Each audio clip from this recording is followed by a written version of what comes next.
if you were a politician, how would you react on this whole situation going on with the refugees coming in and this result that we've got now?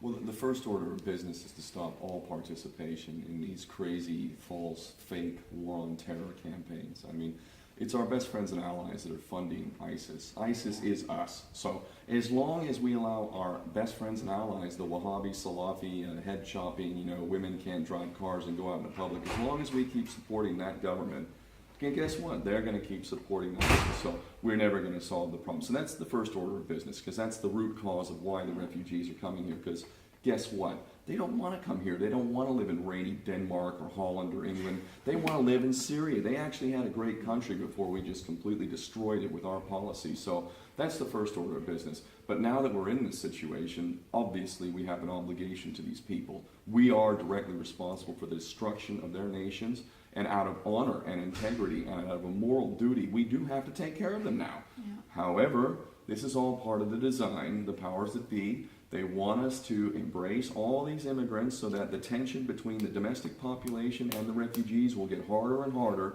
It'll polarize us more, and that'll achieve always what's an imperative in terms of maintaining tyranny, which is dividing and ruling. You need to divide the people. So this is our humane response to this, which is correct in order to take care of these people. That's a correct response. However, we must be aware that they will bring their agents in, or they'll set up some of these so-called migrants and refugees for false flag events, terrorist events, and then that will make the tension between the domestic population and the refugees even greater. And when we're all fighting each other, it makes it more possible for more draconian laws and more of their bullshit to be passed in order to help solve the problems which we created in the first place. So we need to be aware of what the agenda is, but we also have a moral duty to help these people. We caused their problem, so that is obvious, but we need to be aware about the whole agenda as well. Can we prevent some of this coalitioning from happening? I'm a firm believer that we as people, whether we know it or not, are simply not doing what we're capable of doing. And this is why these treasonous governments, these prostitutes posing as politicians, are able to do what they do.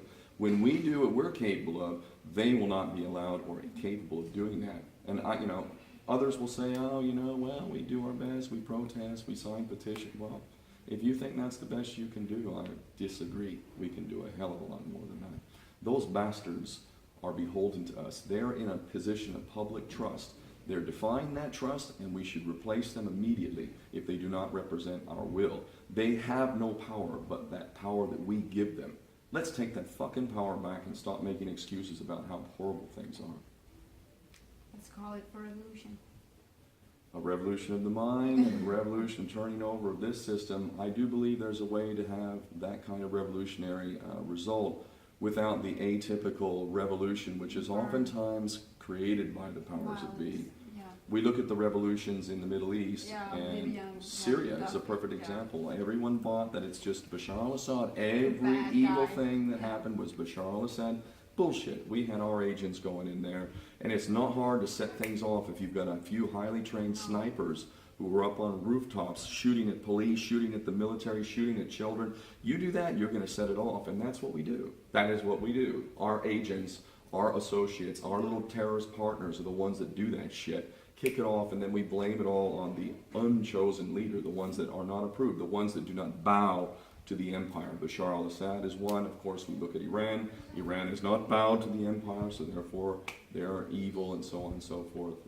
It's really transparent, ridiculous, but we can't stop this.